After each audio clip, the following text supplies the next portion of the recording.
ni ndoto si kwamba imetendeka. It's just a dream of the night. But itafanya ukose amani.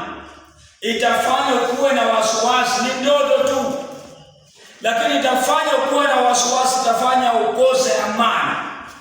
Hata mpaka itakapofika jioni unaogopa hata kwenda kulala. Unaogopa hata kutembea na kufanya shughuli zako unapokumbuka ile kitu umeota jana ama juzi. Kuna ndoto ambazo zinakufadhaisha, zinakukosesha amani. Zinakunyima amani kabisa, zinakumaliza nguvu, zinakutia wasiwasi. Na ndiposa mfalme pia hii ndoto ilipomfikia alifadhaika mpaka akakosa amani, akakosa usingizi. Meaning ndoto ziko na maana yake. Whether you know or you don't know, dreams have vision, have meanings, have purposes. Ndoto ziko na nguvu, ziko na maana, ziko na lengo, ziko na ujumbe, uwe unakujua ama haujui. Haleluya. Hayo ndio maombezi yetu kila asubuhi saa 3 kamili.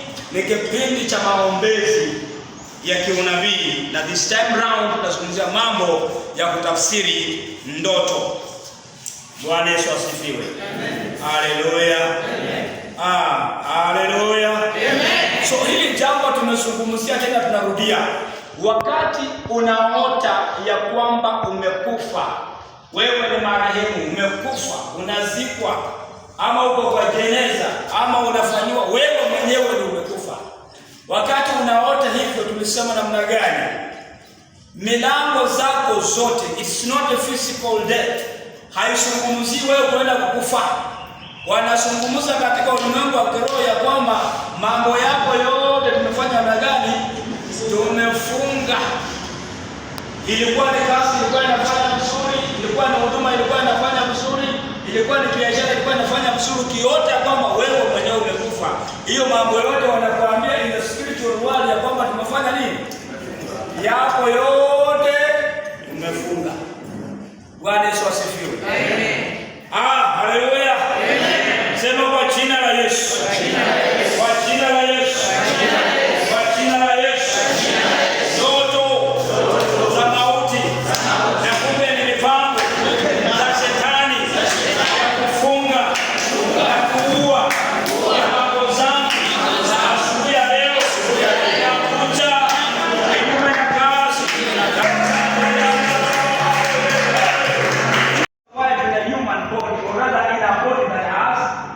Flesh and blood. Hiyo miungu lazima iishi kwa kitu iliyo na nini? Ndio kwa sababu wao wanavuka kitu chochote. Sasa ile vitu zake zikae ndani ya hiyo kitu. And that's why the last Sunday we were talking about, unakuja kukutana na nyoka nyingine kubwa sana. Wakati unataka kuchukua kijiti kuipiga, in a flash of a second, that snake is not there.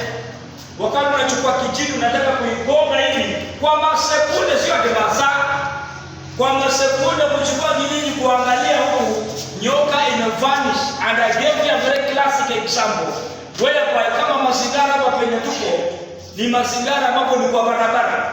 You don't expect kupata nyoka kubwa mahali kama utakuwa umetoka village wapi ya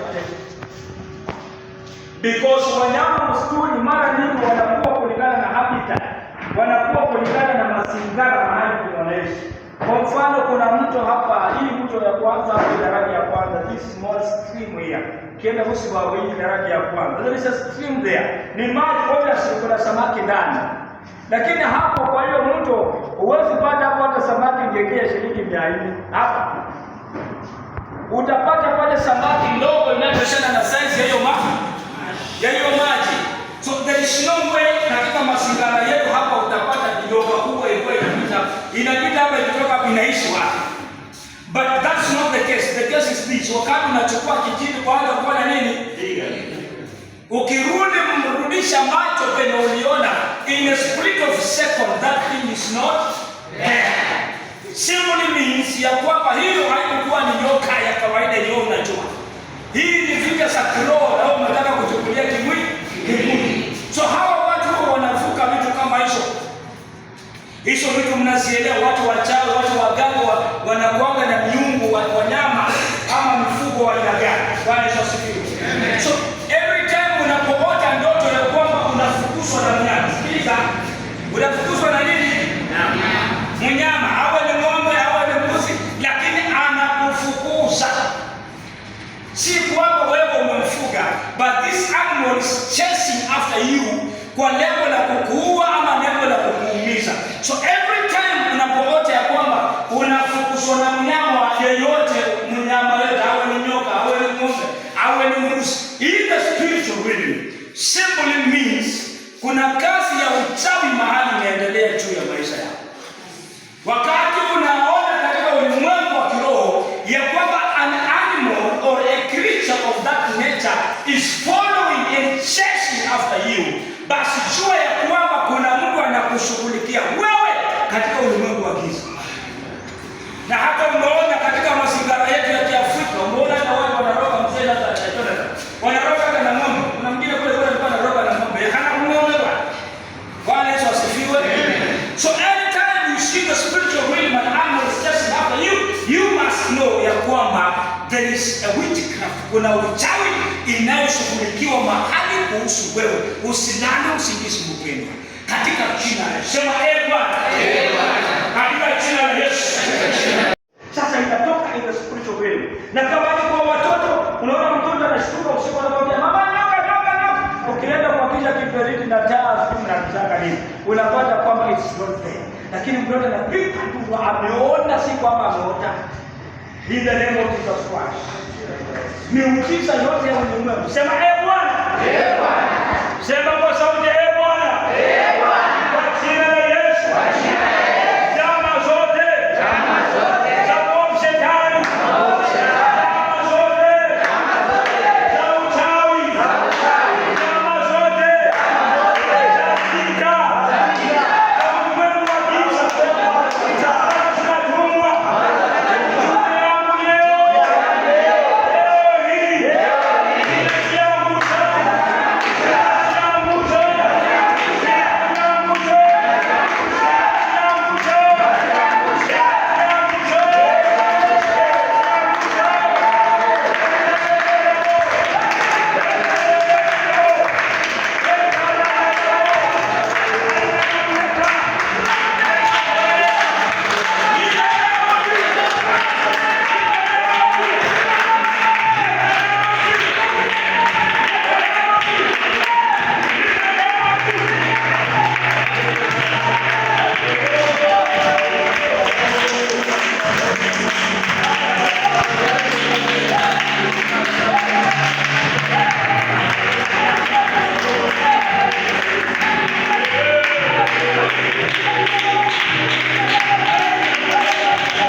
Maji.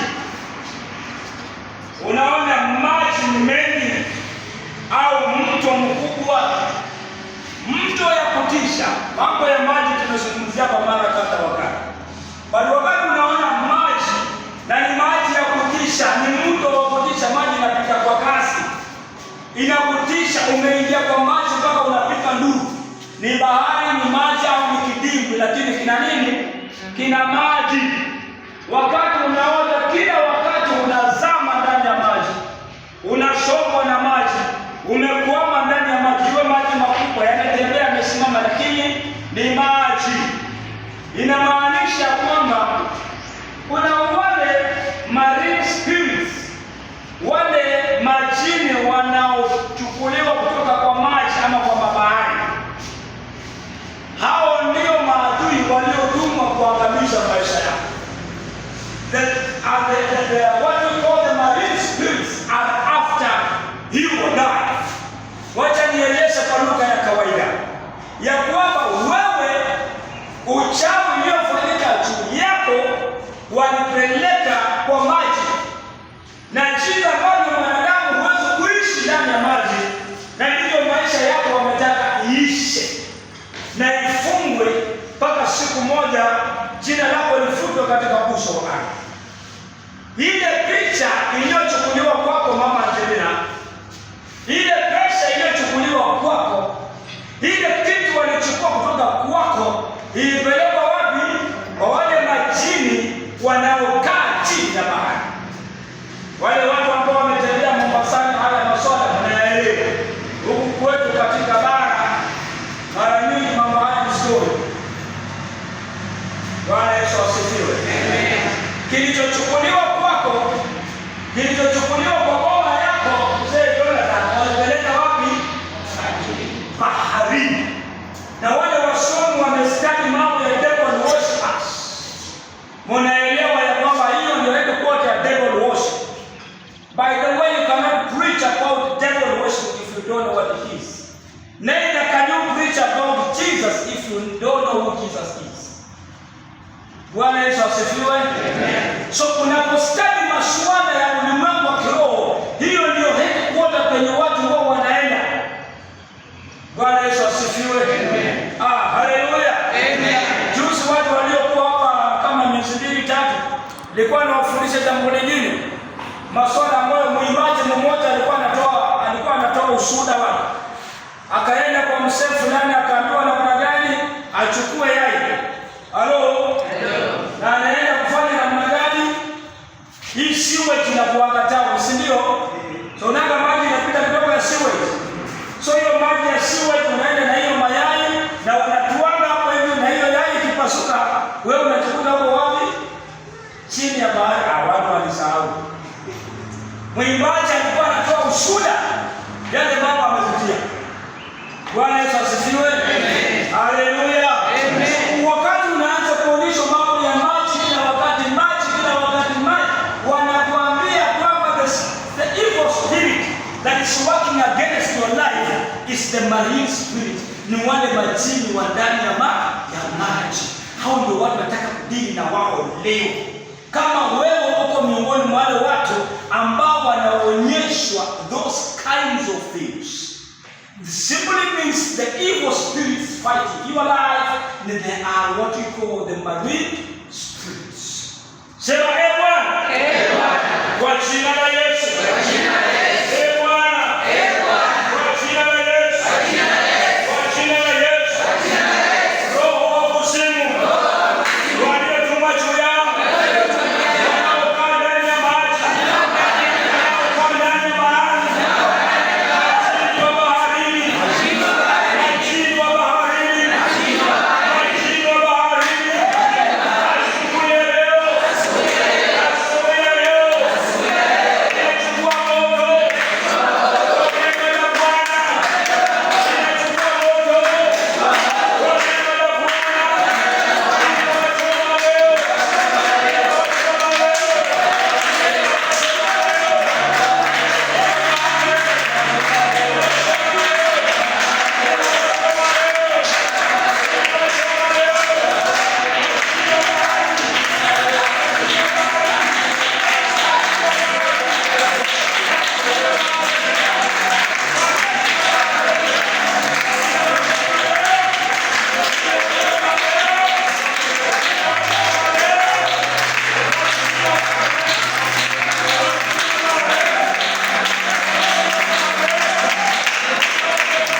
wakati unaota katika ulimwengu wa ndoto ya kwamba unafanya ngono, you are having a sexual act katika ulimwengu wa kiroho, kitu cha kwanza, point number 1, sura ya kwamba ndoa yako iko kwa hatari. Anytime kakitu kadogo hivi, ndoa yako hakuna. Listen to me. Wakati unaota ya kwamba unafanya ngono, you are having a sexual act katika ulimwengu wa kiroho, first thing, ndoa yako inaenda. Anything, anytime, huna ndoa. Cha pili, wewe unanyang'anywa nguvu zako za kiroho. Mambo mawili, ndoa yako inaenda. Hata kama unaona hivyo, lakini kuna ushajua. Cha pili, nguvu zako za kiroho zimeenda. Baada ya muda kidogo utabaki mkepe ya kawaida. Imeandikwa Kimbo na Kimbo yenyewe iliisha abantu bani ya kaderebe. Those two things, nguvu zako za kiroho, your anointing, your power, your gift, your grace that was bestowed upon you is being stolen by an enemy. Inaenda imeshachukuliwa na shetani. Ndugu yangu, si ndoto ya kusherekea, si ndoto ya kujisifu. Mwingine akaniambia siku moja, leo bwana nimelala nilikuwa nafanya ngoro na President Uhuru Kenyatta. Alifisa woman, unajua kwa ameona ni kitu mzuri sana. Bwana Yesu asifiwe. Nikamwambia anza count days from today. Utajikuta ile Jumapili hautaenda church. Na kitakachofanya usiende leo mwenyewe ujue. Nguvu zako za kiroho na kasha aliyokupa Bwana inanyang'anywa, inaenda. Hello. Hapo ndipo ninafungia chapa yangu kwa sababu our God is faithful na kesho pia ni siku. Bwana Yesu asifiwe. Katika jina la Yesu, masaa ya kipindi cha kwanza kimefika. In the name of Jesus Christ. Kila roho ambaye ametumwa kwa ajili ya ndoa yako, roho ambaye ametumwa kunyang'anya nguvu zako za maombi, roho zako za kujenga,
the priestly, Lord, and by the prophetic mandate bestowed upon me by the God of heaven.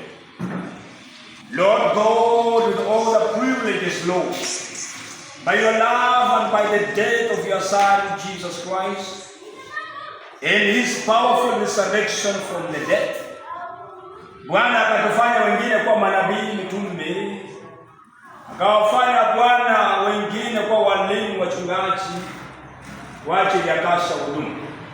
Ndivyo ulivyomteua huyu ndugu. Aenda katika mambo ya ulimwengu, akaacha kazi ya huduma, akaacha mahakama. Leo anatubu mbele ya kanisa hili, na ulisema tusameheane dhambi sisi wenyewe kwa wenyewe, tutasamehewa. Bwana mbele ya kanisa amesamehewa, na juu mbinguni wacha akasamehewe. Bwana anakubali aliyokiri, Baba umsamehe. Yote ametenda kama mwanadamu, Baba umsamehe. Kuanzia leo Bwana namtakasa kwa jina la Baba na Mwana na Roho Mtakatifu. Namtia mafuta upya, kiita nguvu na uwezo wa Roho Mungu. Mungu aliyeinua vitu vinyonge, watu waliodharauliwa, watu duni mbele ya macho mwanadamu, wakainuliwa wakakuwa shujaa, wakakuwa majemadari, wakakuwa manabii, wakakuwa mitume. Haleluya! Kwa miongoni mwa wakuu. Na muinua huyu ndugu, na mtoa katika damu ya ukoo ya laana ya kumvuta nyuma, na mtoa katika misingi miovu aliyopanga juu yake. Ninamng'oa kwa hizo laana zote katika wito hiyo nguo, na itia mafuta kwa jina la Baba na Mwana na Roho Mtakatifu. Wacha Mungu wa Israeli kaweze kumbariki, na Mungu kaweze kumtumikia mara nyingine, kwa sababu wewe ndiye Bwana. Basi ambapo shetani kapate kushinda. Ninakufalisha leo Mungu wa Israeli, wacha ukasikie kutoka mbinguni. Asante Mungu wa Israeli. Asante Baba wa mbinguni. Roho Bwana na ashuke. Roho Bwana na ashuke. Roho Bwana na ashuke. Roho Bwana na ashuke. Roho Bwana na ashuke. Roho Bwana na ashuke. Roho Bwana na ashuke. Roho Bwana na ashuke. Roho Bwana na ashuke. Roho Bwana na ashuke. Roho maono, Roho Injili, Roho nyimbo, Roho utumishi. Ee Mungu wa Israeli, sababisha mchipuko wa mambo mapya Bwana.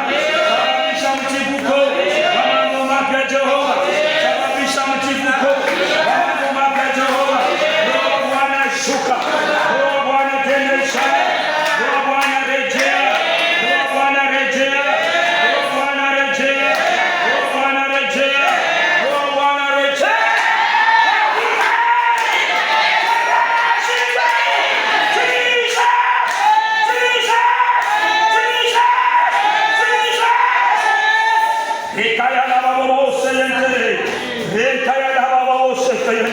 Baba, ninajua ya kwamba umetenda, natabaki kuwa mtumishi wako siku zote. Na kwa Yesu Kristo aliye mwamba tunaomba na kushukuru.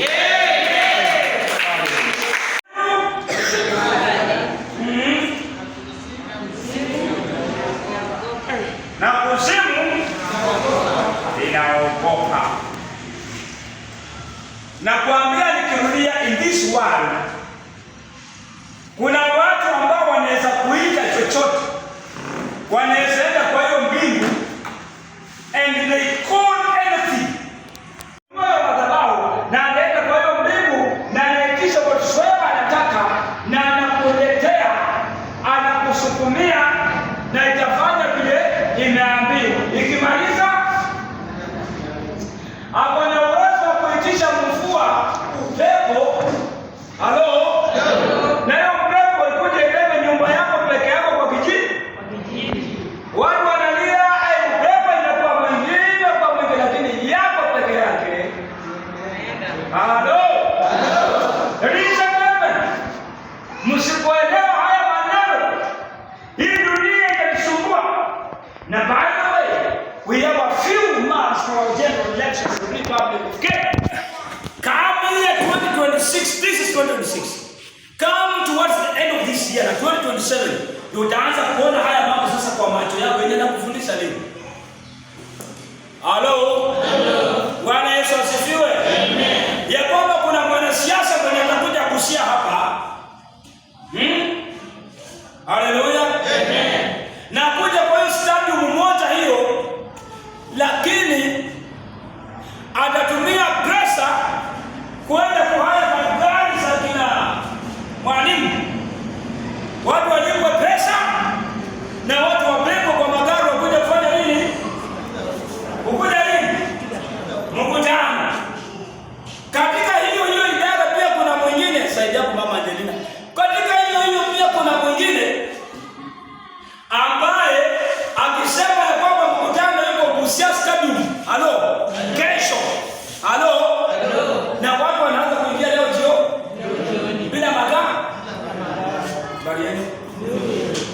Wanaingia leo, hawaombi fare, hawaombi chakula, ni biashara mpaka ichuli akujenge kama wako hapo, hawaongeleshe tena wae. Kwa hii dunia moja hii. And that's why unapoenda kufungua biashara yako kwa hii soko, if you don't know these secrets, then utapata kwamba watu wa muonekane sisi tu wale hapa wazungu wamekuja kuishi hapa, we are just the same bahayo. Ndio wale yani ndio Yesu kidogo, Bwana asifiwe. Bado utapata kwamba population ya hapa mahali wanaenda kwa hiyo duka moja. Hiyo kwako wakoje kununua vitu. Uliza mama Jelina anajua maswali. Bwana asifiwe. Ari yako unauza vitu bei rahisi lakini haile. Wewe unataka vile bei gani? So pamoja hii. So if you don't understand this, haya maswali ya madhabahu usipoyaelewa inanitanga shida. Hallelujah. Amen. So tumekuja kwa point number 2. It's a long topic, but tunajifunza pole pole kwa Bwana anatujalia. Amen. Amen. Now today tunajifunza jambo tunasema ya kwamba unapo separate ya kuinua madhabahu, jambo la kwanza kuwa na nini? Mahali specific kwa boma yako. Mahali penye kufanya nini? Tunaelewana? They have a specific place within your home, within your house, within your compound, within your surrounding, mahali ambapo huwa unaomba. Bwana asifiwe. Amen. Nanipata vizuri? Kuwa na nini? Mahali pa kuombea. Ukishakuwa na mahali pa kuombea, pia hiyo mahali pa kuombea papewe masaa. Hello? Hello. Kwa hiyo madhabahu umejenga ni mahali pako kwa maombi, si ndio? Wewe unaongea kama mjinga kuanzia leo. Kila saa 3 kamili tutakuanga hapo kwa maombi. Kila saa 6 kamili tutakuanga hapo kwa maombi. Unajua unaongea peke yako. Unamda kama kweli. Kila saa 9 tutakuanga hapo kwa maombi. Ndio huko unataka ukitaka kujua ile mambo na kuambia ni ukweli, wacha saa 3 ifike ndio ulisema kuomba ndio unaenda sokoni. Bwana asifiwe. Amen. Ndio wakati ile biashara ndio umeenda kufanya. Aha, hiyo ni maana kubaki peke yako. Bwana asifiwe. Amen. So wacha nilete kwa hii lugha ndio uelewe vizuri. Naomba Bwana atusaidie na tusiwahi pata ajali. Bali yenu. Lakini ruhusa niulize kwa swali. Nani amewahi pata ajali? Ajali yoyote inaitwa ajali. Kumbe watu wako. Bwana asifiwe. Ni ajali sio? Sio. But let me tell you one thing. Kama umewahi pata ajali, mahali penye ulipata ajali, if you are not keen enough, utakapopata ajali ya pili na shindwe, itakuwa ni pale mahali. Nimeanza kupanga peke yangu. Bwana asifiwe. Amen. If you get an accident at a certain place, if you are not keen and alert spiritually, ajali ya pili itapata the same. Yes. Abunda aliyama ndio kwa madhabahu. Amesha ijali ipatikana damu ikamalikia pale au kaumia for that point. Kuna jambo lilijiandika katika ulimwengu wa roho. Hello? Hello. Bwana asifiwe. Amen. Ndio kitu kizuri sana. So, unapopata kwamba ajali inagonga kwa barabara mahali panaitwa black spot. Hello? Hata wewe hujui black spot nini? Waliokufia pale wajui kama sina habari kwa wao hapa. Lakini every time ukifika pale mahali na damu yako inakataa. Hello? Hello. Bwana asifiwe. Amen. Na utapata kwamba most of the cases ni pale mahali hiyo shida kwa inatendekea. Ndio unaona kama mtu aliwahi kufa kujinyonga. Halo? Baada ya muda kidogo the same thing inafanya nini? Bali yenu. Kama mtu aliwahi kufa kwa bomba bila ndoa, bila jamii, whether you like it or not, if you are not keen enough katika maombi, this tendency will repeat itself. Na kufundisha jinsi ya kuinua madhabahu. Na nini inatendeka wakati madhabahu imeinuliwa? Okay, nataka nimalizie hivi. Bwana asifiwe. Amen. Ngapo mwae kwenye homa?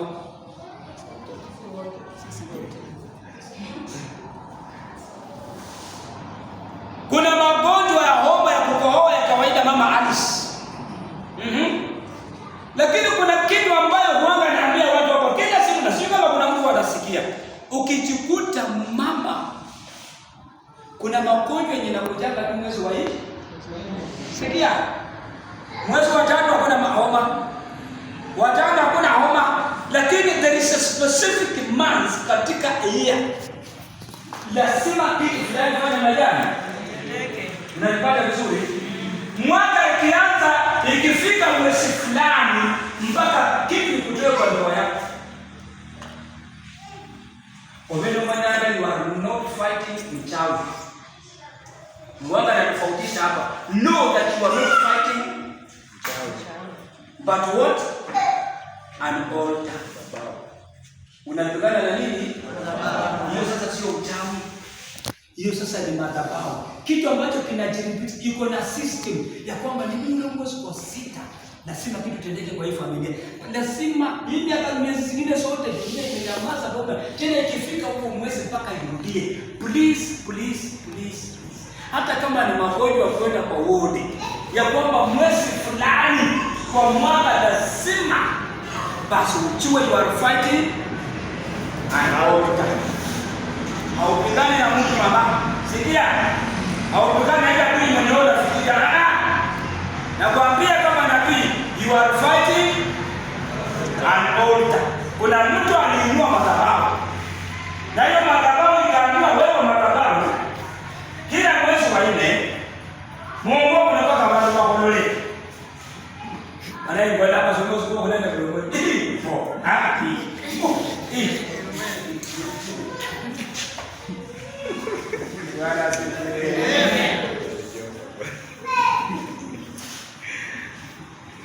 Alafu sasa ukienda kwa daktari kwa you know coffee is a respiratory tract infection. So it passes from one person to another to Wakonyo lusungu lule kabisa. You know when you cough and it causes a student causing with the air and the other person will breathe us in and all it causes the lungs. Sema kweli. Unapokohoa inaenda kwa hewa mwingine pia na meza alafu anaanza kukohoa. Lakini ndio ndio kwa nini ndio tunasema hivi? Daktari anaongea hata mimi sina shida. But kwa nini ngoje mwezi wa 4? Sasa kama hautajiuliza ni kwa nini ngoje mwezi wa 4, utaendelea kuwa mteja wa nani? Daktari. Bwana asifiwe. Amen. Halo. Mimi ni daktari, niko na kliniki yangu na kitu watu wakipona. Lakini sikutibu leo kesho mnarudi nitakufukuza. Nataka pesa lakini hapana. Hii najua kwamba unaumia. There is something wrong lakini unataka kushughulikia. Bwana asifiwe. Amen. Hallelujah. Amen. So we are talking about how people raise altars in our families, in our generations. Zinaendelea kukula. How people have raised altars katika maisha yetu siku za leo. Inaendelea kukusumbua na kila biashara itakushinda hapana. Kumbe somebody raised an altar that's fighting against you. Kuna mtu alikuwa madhabahu inashinda yako nguvu. Inafinya yako na kukutoa kwa soko. Inakutoa kwa ndoa. Unafikiria wewe ni mbaya. Unapo ubaya. You didn't know ya kwamba maisha life is spiritual. Bwana asifiwe. Point number 2. Tunaambiwa ya kwamba mahali pa ibada penye umechakua hapo, si ndio? Tunasema ya kwamba lazima pakue. Mtu alisomee Zaburi 24 verses number 3 to 4. Psalms 24 verses number 3 to 4.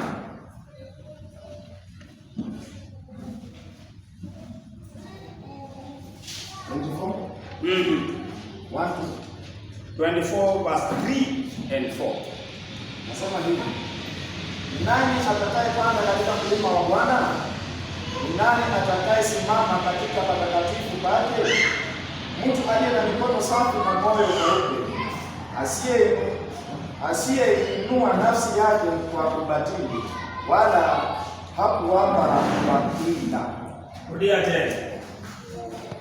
Ni nani atakayepanda katika mlima wa Bwana? Sasa ngoja kidogo. Nilifundisha nikatumia mfano hapa mahali.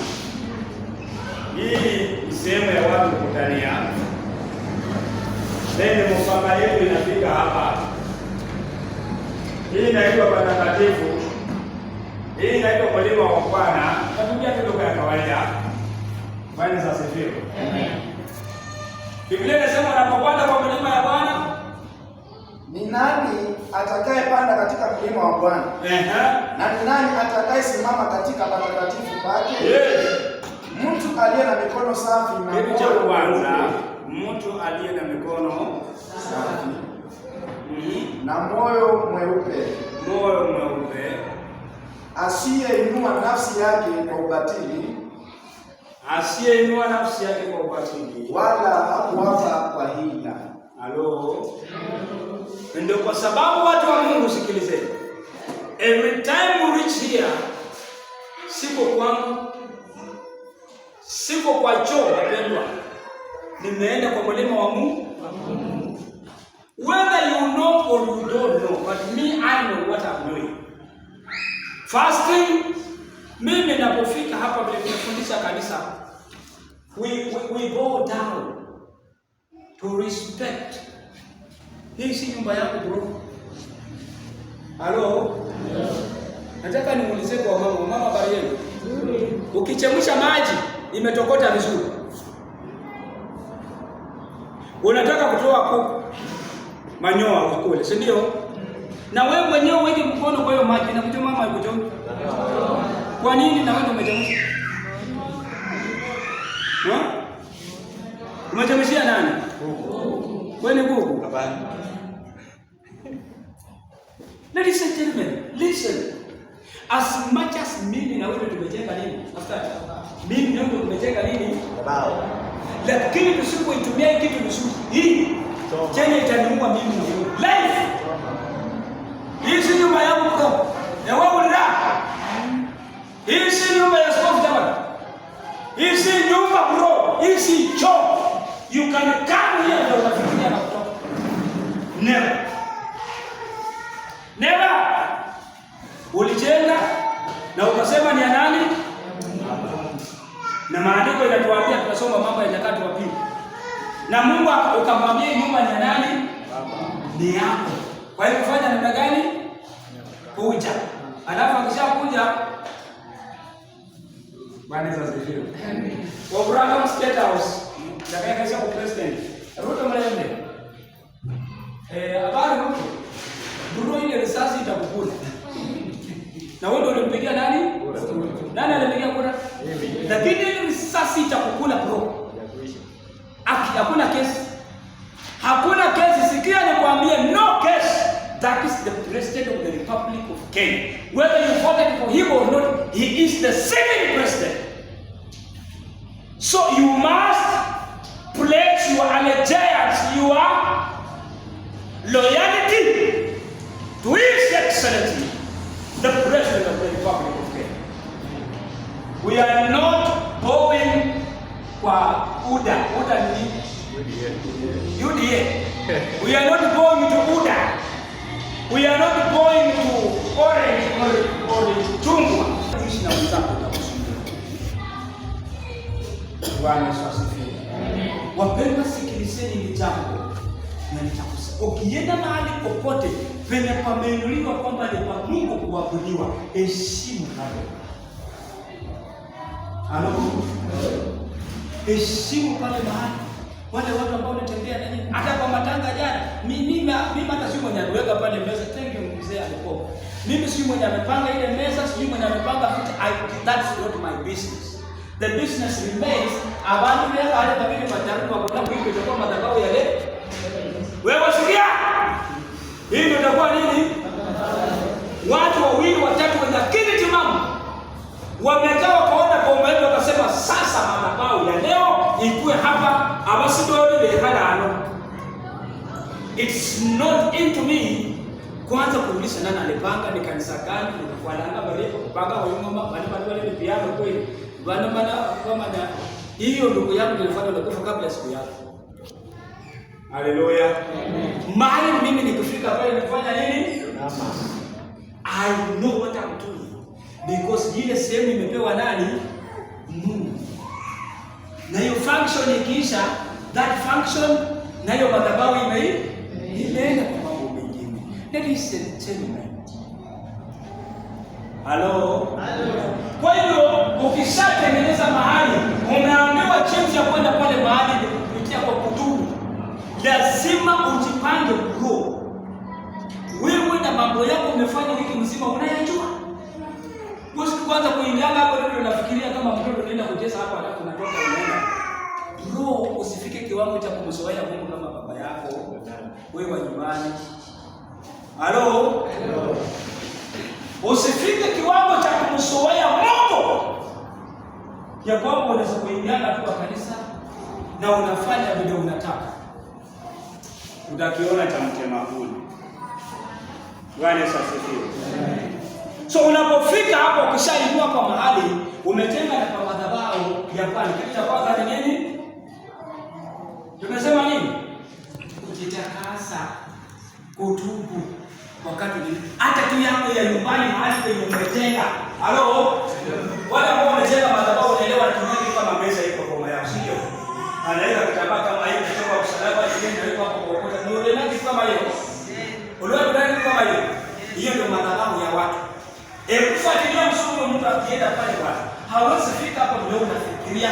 Ni yake mwenyewe ndiye anajenga hapo. Lakini anatangulia kufanya nini? Usamehe.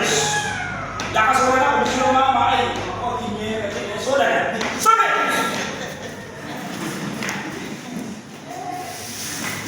Halo. Sasa kusimama mahali pale baada ya kutubu kuboleranga na uite Mungu wako, utaona Mungu akitikia. Hata kama ni yako yemejenga umeinua kwa usifike mahali nafta ya kuizoea kama yako. Ukifika mahali pa kuizoea na Mungu anafanya nini? Anarudi kwenye mtoto. Inabaki ya kutoka tatu mwanzo kufanya nini? Kusumbuana. Mungu anarudi ili baki. Ndio umesikia wahubiri wengi wakisema wewe unaweza kuhubiri kwa madhabahu yangu. Huyo mtu unaweza kumkaribisha kwa madhabahu yangu, yaani ni ya? Sio ya Mungu. Sasa kama ni yangu sasa nifanye bila dada. Ladies and gentlemen, I don't know why I'm preaching this message. But I'm reminding not only you who is seated here, but I'm reminding the universal body of Christ that listen to the place of worship is not optional. Message ya leo nikaandika nikasema, if a house of God ain't your house, then reverence ain't your choice. Hauna option nyingine ila kufanya nini? Kutii. Bwana asifiwe. Haleluya. Matendo yote ambayo inaenda kinyume na madhabahu. Mama sikia. Yakobo aliyomfanya. Tena narudia. Just because mzee Jonathan umewasha moto, haimaanishi kwamba yeye moto hawezi kukujenga wewe. So ninakufundisha kitu cha kukusaidia na tena kitu cha kukuua, endelea kupanga mapema. ni ya kukuua. Bwana sasa asifiwe. Amen. Habari yenu? Nzuri. Ngapi nataka kuoa? Bwana sasa asifiwe. Amen. Halo. Ukiingia kwa hii nyumba unataka kula ifukue msaada kwa maisha, hii kanisa na hii madhabahu isaidie maishani mwako, basi heshimu nini? Na hiyo siku utafika hapa na ulie na uombe chochote mbele za Bwana, mbingu itafanya namna gani? Simple as that. Simple as that. Sababu hiyo matendo ya kawaida ndio ile shetani wanafanya. Tunasoma pale mambo ya Levitika, sababu Biblia inasema na moto ya madhabahu isifanye nini? Isifanye nini? Isisimike. Moto ya nini? Ya madhabahu na isisimike. So vitendo zetu za kawaida zinafanyaga madhabahu inafanya nini?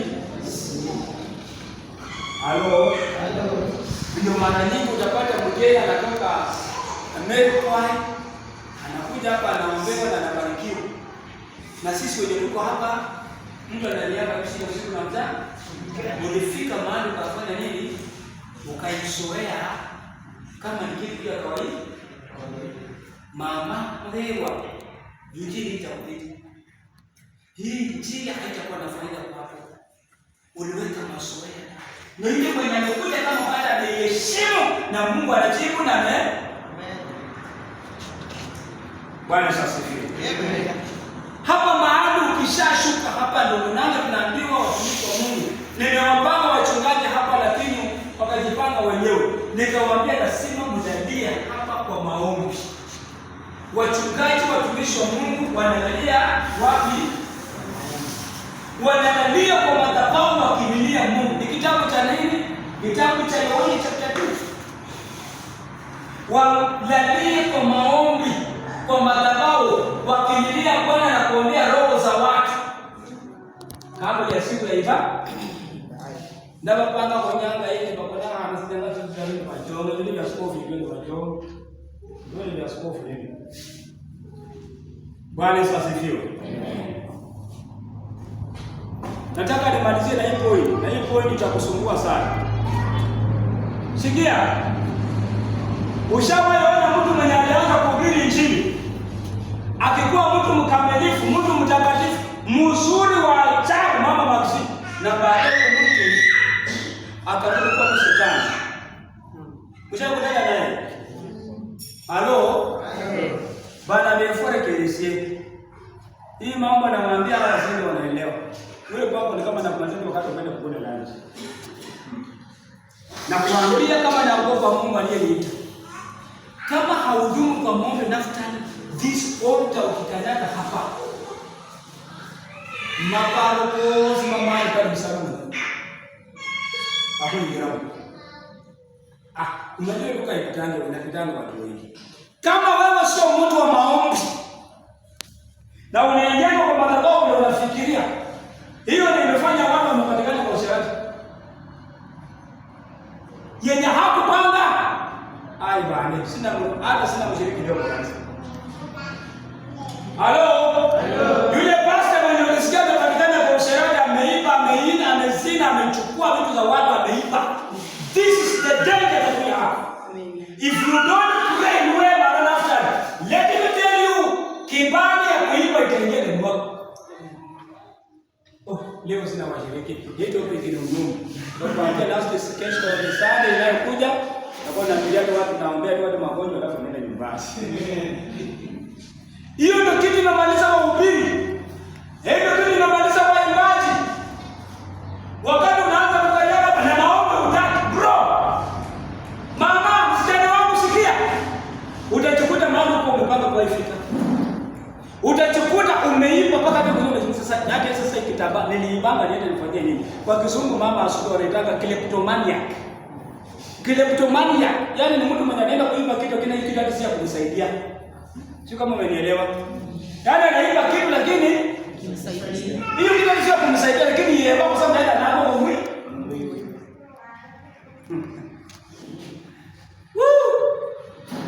Haleluya. Amen. So kama wewe sio mwembesi, ulisema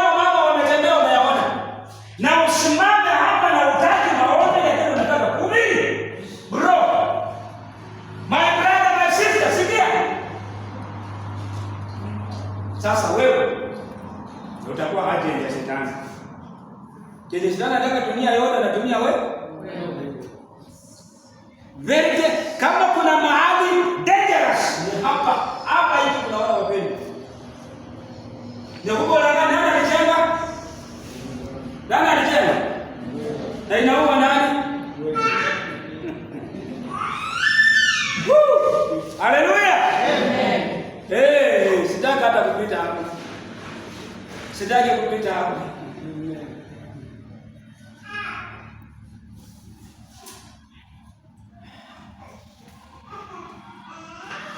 Kwa sababu mahali palipotengwa ya kwamba ni pa Mungu, moto ikipungua haibakingi bure nafsi.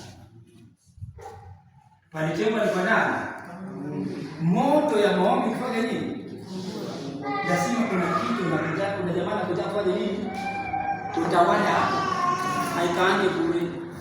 Uliza huyu bro amefanyishwa maagano amekaa nyumbani akaachana na mambo ya mrego ya hapo ramo bidimisi. Muulize kama kuna bomba ya kunywa dunia hii. Si ndio huyu tu hapa muulize kama kuna mwanamke hajapita naye. Ndio huyu muulize, sisi ni watu wazima. Bwana usicheze na hii dunia. Usicheze na madhabahu. I'm teaching a very sensitive topic. Lakini unfortunately sina watu wa kuisikia na kuielewa. I will change my topic. I will change my topic. Hii mambo usipoielewa ndio mambo itakusumbua. Sasa watu wanapanda. Jirani yako anapanda, wewe pia unapanda. If you don't understand this, wakati mvua inakuja ambao itatandika tu kwako na kwa jirani inanyesha kawaida. I'm assuring you this season, if you don't understand and hold that, how they operate katika maisha yako. Haleluya. Bwana asifiwe. Amina. Haleluya. Amen. Kwa hiyo ukishatenga hapo mahali ambapo umetengeneza ni kwa ibada, inapofika masaa ya maombi, tena pia tumesoma kitabu cha Exodus 20 ya kwamba pale mahali pia uweze ende kuna nguo za kawaida. Pale mahali umetenga kwa Mungu bana jefueni kule kwa sababu usaya. Usiende na hiyo nguo nyuma sokoni ngana hiyo sokoni mama asuka. Lakini wewe siwezi kama sokoni. Hii nguo soda anaelekea nyuma na nafaka. Ikiingia kupakwa ya soda na soko. Sio kwenda nayo wapi? Hiyo stop ni ngumu. Bado ndio maana ngumu. Bwana asifiwe. Ndio kwa sababu mtu mwenye anaitwanga mchawi akifika saa ya kuroga mpaka kuna nguo anavaa. Bali yeye na banga ngogani?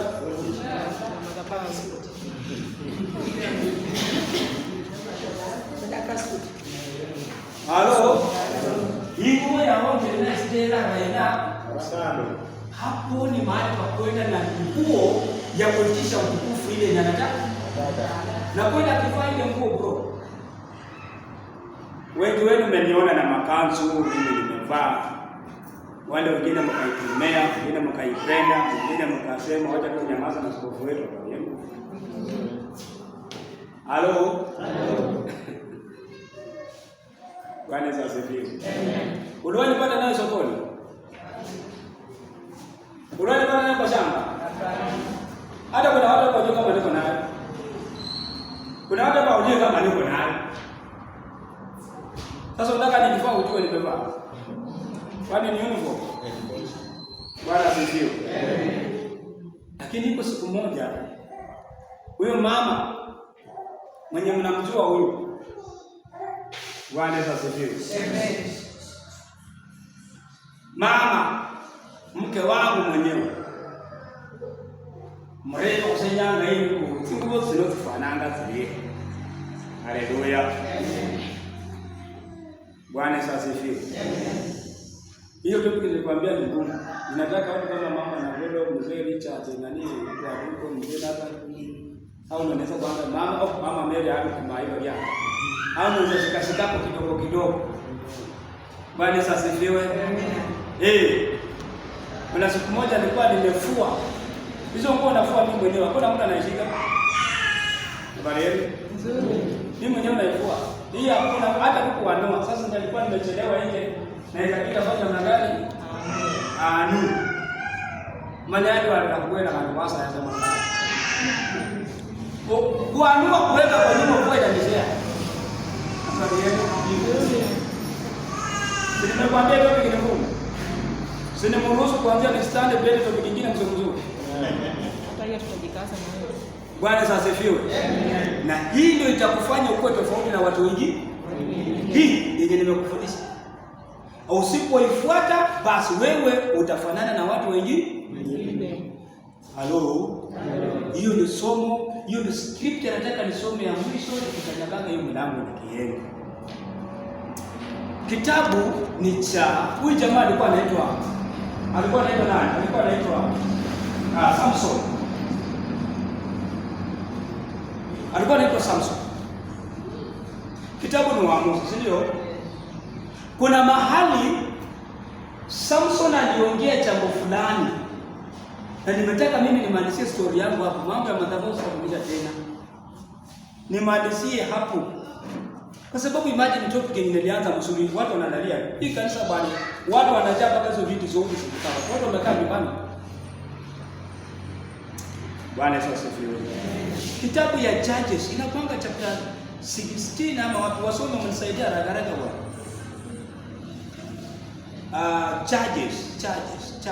Judges.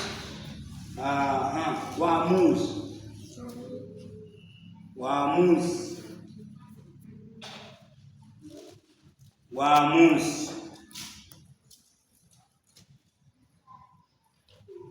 Na mpaka 16. Ilikuwa mlango wa 16, ilikuwa hii mlango. So nataka nisome hiyo kitabu pole pole na nitafikia scripture na mimi nafungia chapter yangu hapo. Now Samson went to Gaza and saw a harlot there and went into her. When the Gazites were told Samson has come here, they surrounded the place and lay in wait for him all night or the gate of the city. They were quiet all night, saying, in the morning when it is daytime, we will kill. Naelewana?